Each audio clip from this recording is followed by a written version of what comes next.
for more on this, let's bring in Sergio Guzman.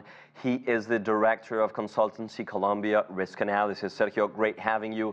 Could you give our international viewers a sense of what's going on? Diego, it's a pleasure to be here. I think it's the first time we speak. I think for international viewers, as the previous reporting suggested, there's a power vacuum. And the ELN, former guerrilla faction, is now moving in to take over some of that territory. And by doing so, they're not just exterminating former members of the FARC who signed a peace agreement, but also displacing the local inhabitants of the Catatumbo region. But like in the Catatumbo, there are several other parts of Colombia where a similar situation is happening with other dissident armed groups and other criminal organizations, such as Cauca, Chocó, Northern Antioquia, etc. So what we're experiencing is a collapse of the government's total peace initiative.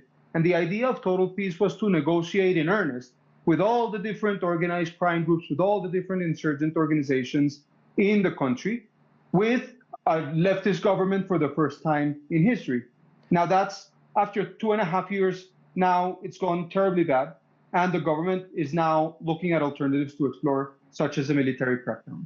And Sergio, why has the Total Peace Initiative collapsed? Well, I think the Total Peace Initiative had a good intention, which was trying to reduce the level of violence between organized crime groups and guerrilla groups and the government. But the government started the peace processes with bilateral ceasefires. And the bilateral ceasefires were very quickly broken by the counterparts. But the government maintained the ceasefire. So in a way, there was no consequence for many of these armed organizations to break the ceasefire, to break the deal that they had made with the government. And that has since emboldened them to take over larger swaths of territory, emboldened them to replace the state in many of its basic functions, such as tax collection, enforcement of laws, curfews, etc., and most importantly, control of the illicit economies in the areas.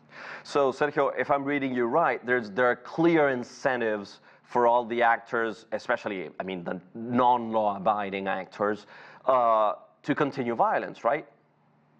That's exactly right. There's no incentive for them to earnestly negotiate with the government because, for one reason, many of the FARC dissidents had abandoned the peace agreement that was signed with the state in 2016 and are not subject to any different or new legal benefits if they signed an agreement with the government. Number two, the organized armed groups, they don't have any recognized political objective. So they cannot negotiate collectively with the government, and they have to surrender individually. And that's an alternative many of them won't take. And that leaves the ELN, which I think is the key issue here, because the ELN is now Colombia's oldest and largest left-wing insurgent group.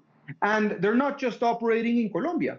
A large part of the ELN is also operating in Venezuela, where they receive safe haven and support. So, Sergio, let me ask candidly, is there any chance for peace here?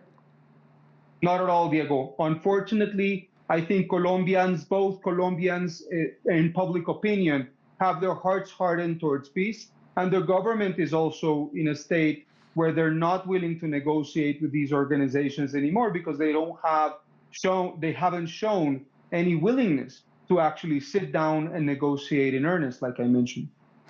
Sergio Guzman, thank you very much. Great having you.